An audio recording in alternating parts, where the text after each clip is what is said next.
Janet was an old woman who lived all alone in a small, lonely hut at the edge of a quiet village. Her husband had died many years ago, and they never had a child together before he passed. Ever since then, Janet had become bitter and angry. She was always sad, and her heart was filled with pain because she had no child to call her own. As the years went by, Janet's sorrow turned into jealousy. She could no longer bear the sound of laughter from other people's children. Each time children passed by her hut, playing and laughing, it reminded her that she would never hold a child of her own. Instead of showing love, Janet would come out and shout at the children. "Go away," she would scream. "Stop making noise around my house. Don't run here again."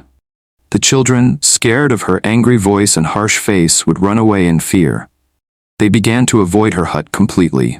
People in the village started saying that Janet hated children, and they warned their little ones not to go near her. But what the villagers didn't know was that Janet had joined a secret group of witches.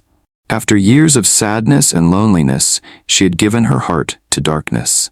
At night, when everyone was asleep, Janet would sneak out of her hut and disappear into the thick forest. There, deep under the cover of tall trees and darkness, the witches would gather. They stood in circles, chanting strange words and casting evil spells. Their faces were painted and their eyes were filled with hatred.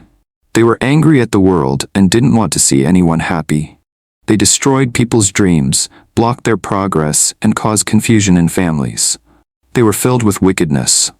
Janet fit right in with them.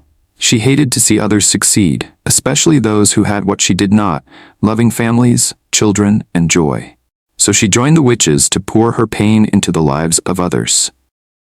Together, they attacked anyone they envied. They visited homes in the night, casting shadows of trouble, causing people to fall sick, lose jobs, or quarrel with their loved ones. The villagers didn't know why many of them were suddenly facing strange problems.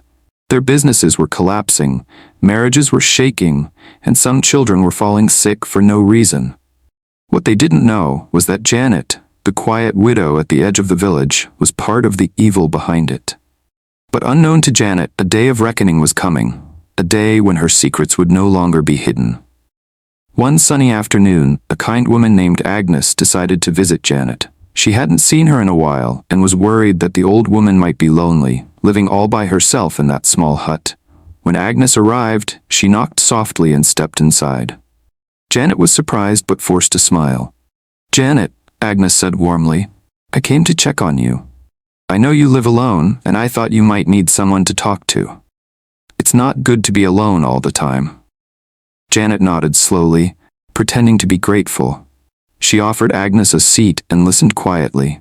Agnes continued, "I also brought good news. My daughter will be helping you fetch firewood starting today. At least until she gets married. She'll be getting married very soon, to a good man from abroad." Janet's face froze for a moment, but she quickly forced another smile.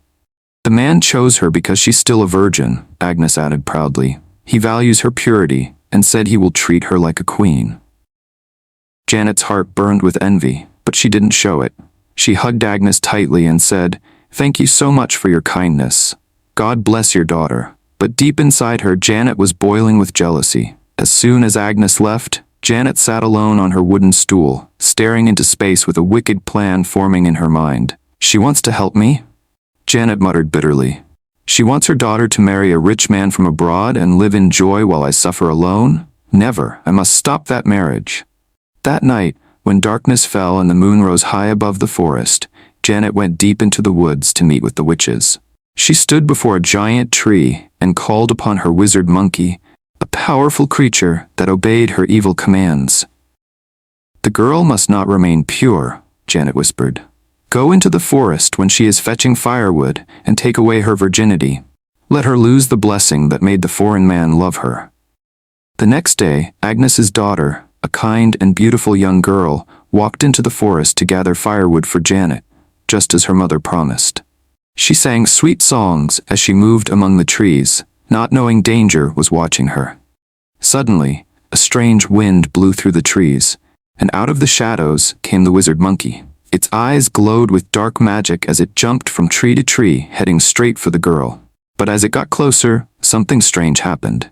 The monkey paused, looked at her, and then stepped back. It felt a pure light surrounding her, a light that came from her kind heart.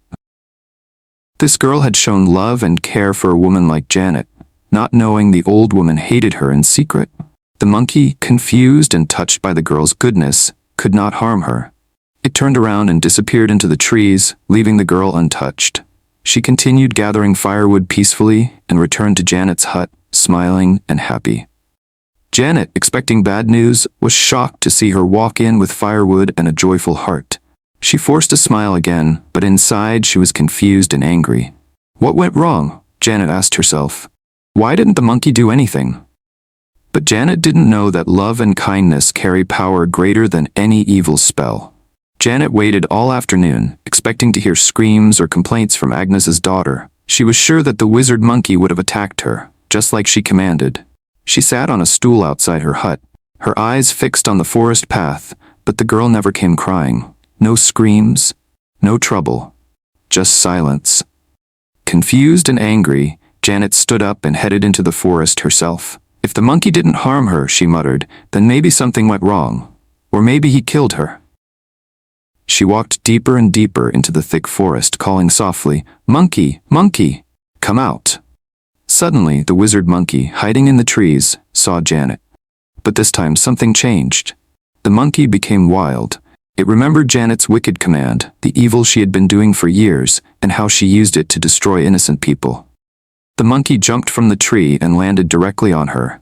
Before Janet could run or scream, the monkey overpowered her and took advantage of her, right there in the forest.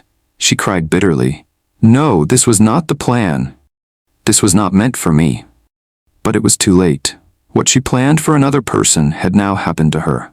Overwhelmed with shame, pain, and heartbreak, Janet fell to the ground, weeping uncontrollably. Her heart couldn't carry the sorrow. Alone in the forest, surrounded by trees and silence, Janet gave up and died. Her own evil plan had turned against her. That evening, Agnes's daughter returned to Janet's hut with the bundle of firewood on her head. She knocked, but there was no answer. So she dropped the firewood in the compound and quietly left, thinking Janet had probably gone out or was sleeping. Days passed, and no one saw Janet. The villagers began to wonder where the old widow had gone. One bright morning, as Agnes was walking alone along a narrow road near the village, a strange man stopped her. He looked like a man of God, glowing with peace and filled with wisdom. "Madam," he said gently, "you should be thanking God every day." Agnes was surprised. "Why do you say so, sir?" The man replied, "Because what was planned against your daughter did not succeed. Janet, the widow you tried to help, wanted to destroy your daughter's future. But God turned it around. Her plan backfired and destroyed her instead. She died in the forest, the same place she sent your daughter to be ruined." Agnes stood there, frozen in shock. She couldn't believe what she was hearing. Her heart beat fast, her hands shaking. "My God," she whispered, "so that woman I trusted, that woman I tried to help, wanted to destroy my child?"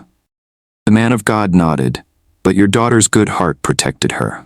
Agnes walked home slowly, still shocked. She looked at her daughter and wept, not with sorrow, but with deep thanks. From that day forward, she warned herself to be careful. She learned a hard lesson. Not everyone you help is happy for you. Not every smile is real, and not everyone deserves your trust. Moral lessons. Kindness is powerful, and a good heart can protect you from hidden evil. Be careful who you trust, even those who smile at you. Evil plans often turn against those who create them. Never repay good with wickedness. It always ends in sorrow. Thank you so much for watching this powerful story. If you were touched by this message, please like, comment, and share this video with others. Don't forget to subscribe to my channel for more emotional, real-life stories and African folktales that carry strong lessons. Kindly turn on your notification bell so you don't miss our next inspiring video. Stay with us. We have more touching and life-changing stories coming your way. See you in the next story.